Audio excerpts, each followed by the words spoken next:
Here. Well, hey everybody, and welcome in. Sorry for the technical difficulties. I gave you a false start several times here, but we are up and running after some technical difficulties here from the Franco Frog, as we're calling it here for our studio. But we are good to go, and as promised, we are joined by the mayor of Mount Pleasant, Will Haynie, as the town has gone under stay-at-home ordinance. And Mayor Haynie, let's just start with what exactly that means for the people of Mount Pleasant. Sure, Brad. Thanks for having me on. And I really appreciate the way the local media has helped us get the information out. Everybody knows how quickly things have been happening. I was just telling you before we started the broadcast that you never know from hour to hour what you're going to be faced with right now, when there's going to be an emergency conference call, just exactly what's coming down the pike. So having the opportunity to speak directly to your audience like this really helps a lot. So at 12:01 a.m. today, Mount Pleasant went under a stay-at-home proclamation. It is not a shelter in place. It does not mean that you can get in trouble or get ticketed, or I've heard in some states even arrested for being out.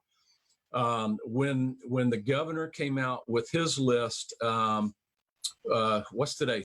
Tuesday afternoon. They're all blending together. Yeah, when he came out with his list Tuesday afternoon saying which businesses are non-essential, that took the burden off the town, because the proclamation had mentioned what were essential businesses, because that was based on the Department of Homeland Security essential businesses list. And so to be a municipality and not look like we were arbitrary and capricious in how we chose that, we used that list, as did Charleston, whose ordinance preceded ours. So what we kept the stay-at-home portion of the towns, which went into effect at midnight, basically. The governor's list of non-essential businesses that must close went into effect at 5 p.m. yesterday. And so everybody has seen those. That is the state's list. It is the state's list to handle appeals. And if you look on, I think, Brad, y'all have put this out there, you can go to the towns, any of the town's media, and see where the link is. You are taken to the State Department of Commerce, and according to the executive order that I was just looking at again this morning, they have 24 hours to give your business an answer of whether you should be reclassified as essential. So go back to your question, what does this mean for Mount Pleasant? If you're a non-essential business as ordered by the governor, then you should not be operating today. If you're a citizen, all of our parks in public areas had to close. We were one of the last ones to do that. We had closed the playgrounds where there was surface contact and the risk of community contamination by that community spread. But under this order, to be consistent with all of them around the Low Country, every other municipality has closed their public places. Nobody wants to do this. It's the absolute worst thing to have to do. But if you look at the numbers, our area is spiking, and this is our chance to contain this and to try to do what everybody has heard, is to flatten that curve. We have 3 hospitals in Mount Pleasant that can handle this. And we need to flatten this curve, because when their capacity is used up, it's going to be very heartbreaking. And if it reaches that point, it's going to be very heartbreaking to hear families who have a loved one who has COVID-19 and they are admitted, the family can't see them, and then there's no place for them to be treated as they need intensive care or ventilators in their own town. That's not a scenario that anybody wants. You brought up the numbers, and talking locally, we had a brief glimpse for a little while from DHEC on exactly where within each county, based on zip code, where these cases are centered. That has since been pulled away. You're among those asking for those to be put back out again. Yes, and we have help from our legislative delegation. I know that Senator Larry Grooms has been very vocal. He let me know yesterday he has 2 staff members that are just bombarding DHEC over this, and he has too, and he's putting it out there on his social media that this is a boneheaded thing. He called it. He used a little stronger term. But if you saw what DHEC said yesterday, they don't trust the public to know those numbers. They think that that people in areas where there are not many cases will think it's safe, and give them a false sense of security, I think was their term. And but the emergency management people are getting these. Our emergency management director and others are getting these numbers. I think they ought to give it to the public. And I can tell you that of all the cases in Charleston County, every zip code, including the one in the north end of Mount Pleasant, which takes in a lot of Allendale too, but it does take in 2 neighborhoods in Mount Pleasant up in the 10-mile area, that 32% of all the cases in Charleston County as of yesterday are in the town of Mount Pleasant. And so if anybody's wondering why we took this drastic step that nobody would ever choose to want to have to do the stay-at-home ordinance to close the parks, and as the governor did to tell non-essential businesses to shut down, we have 32% of all the cases in Charleston County within Mount Pleasant or its close proximity. I'm sure some of those cases in the 429 zip code are probably not within the town of Mount Pleasant. But you know what? A virus does not respect municipal boundaries. I think it was the Surgeon General who was on the Today Show. It was either yesterday or this morning. And the question that you have that's brought up is you have 38 states that have already said this is a stay-at-home order, a shelter-in-place, whatever you want to call it. The bottom line is they want people to stay the heck home because people are not staying home. And what I'm seeing on social media and in the emails and some of the things that I'm getting is, well, people are confused. There should be no confusion. The bottom line is you need to stay home. Right. Well, it's sad that our state, if you look at the map, and I put this out on social media today from the New York Times, it shows the states that have them. We are surrounded. North Carolina and Georgia both have them now. Florida, I think I'm not sure when theirs goes into effect, but I think their governor finally ordered it yesterday. And of all the southern states that don't have one, I think we're there. And Alabama, I think, is one. And then there's, as you mentioned, maybe 13 others around the country that don't have communicated. Sorry to cut you off. You've communicated with Governor McMaster. What has he said about it? He has. I've been communicating with him a lot, as have most of the mayors. We advocate a stay-at-home proclamation or order, executive order for the whole state, which we would like to see. I've been an advocate of that for, I think this is the second week. I was behind it last week. We've asked him to do one for the whole state. And I guess I can understand if you're the governor and you have some counties where there's not even a documented case yet, maybe there's a hesitancy to do that. We have asked him, our state senators have asked him to explicitly allow through an executive order, because everybody was familiar with the Attorney General's opinion, which is not a court order, but his opinion that cities really might not have authority to do certain things unless it's explicitly coming from the governor. Well, if you look around us, the Isle of Palms, Sullivan's Island, Charleston, Folly Beach, I know Edisto Beach, Williamsburg County, and then Columbia and Greenville have all said, we will take another step.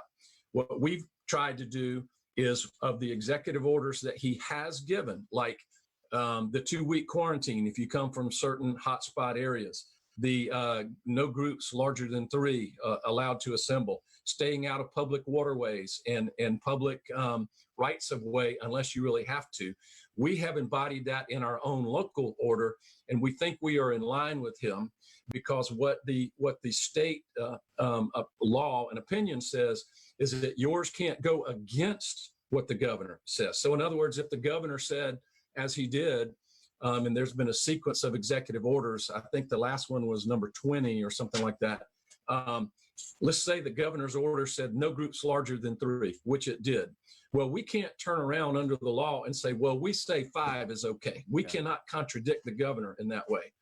But the way that, and I've spoken to the mayors of every one of those places except for one personally, the way they view it and the way their counsels and their attorneys viewed it was, if we need to take this step to effectuate what you have told us to do, then we have that within our emergency powers to do that. So we're not ignoring the governor. We are doing what the governor tells us to do and figuring out with our local situation and our local resources and our existing local emergency laws, this is how we can do and carry out what the governor just said he wants done.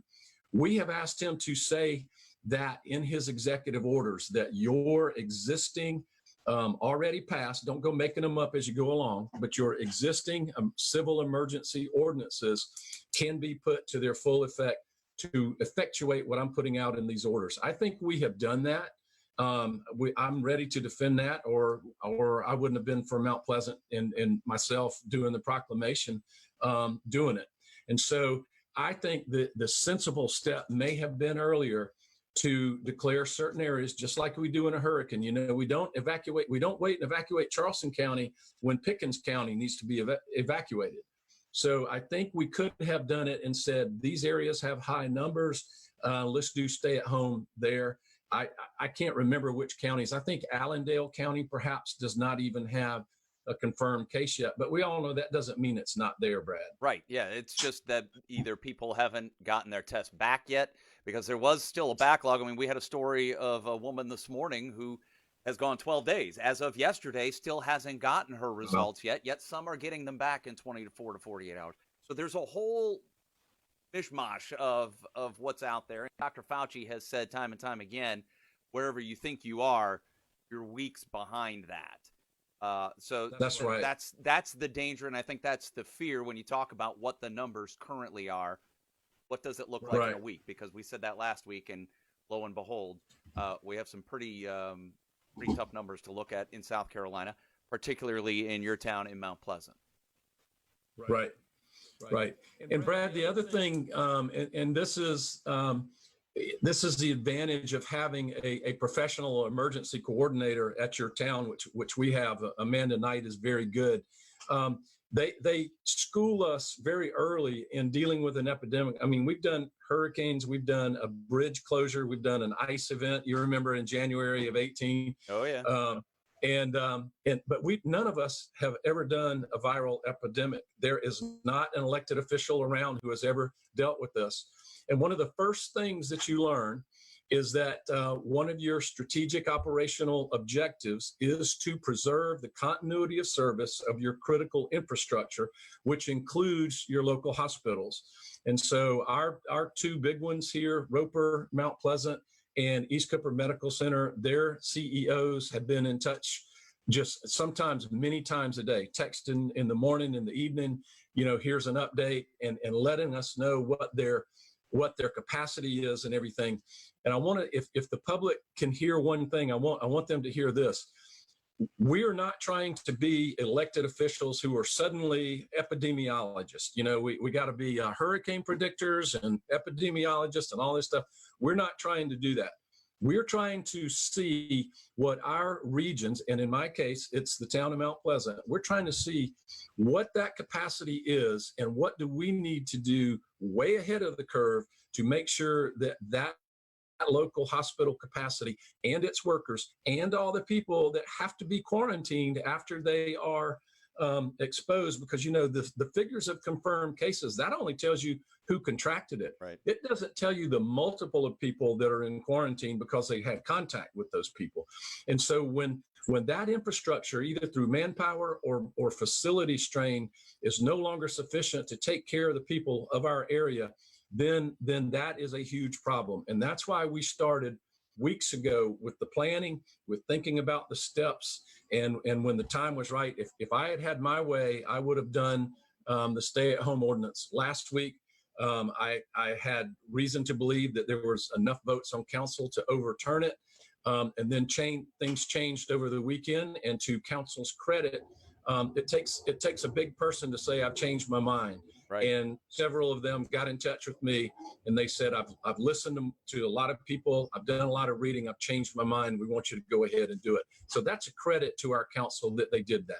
But, we're all learning this as we go along. I just hope that we've acted soon enough, Brad. You talked about keeping those essential services running. I think what people don't understand in a lot of cases when it comes to these stay-at-home orders and keeping people off the roads, part of that is when you have all that traffic out there, you're risking accidents and other issues that requires your first responders. And every time they go out, they got to be dressed to encounter someone who has the virus. So that's another strain on all that PPE that there is not an endless supply of. No. And a couple of things. One is, let's all thank our first responders, including our public services workers who keep the town running every day. They run the risk of exposing themselves every day and their families when they go home. Yeah. So there are people right here in our town on the front lines right now, as are our healthcare workers. And so let's remember them, send them a takeout lunch, do anything you can to show them that you appreciate what they're doing. But to go back on what you just mentioned, the mayor of Beaufort called me last weekend. They had a water rescue where a car went into a pond, and it was someone who was a confirmed case of COVID-19. Well, you can't wear your N95 mask into a pond to go into a car to get somebody out. And by the time it was all over, 8 first responders had been exposed and had to be quarantined for 2 weeks. 8 because of one accident. And that's why, and people go, well, why are you taking these measures? Why are you doing a stay at home? That's not a drastic number of cases.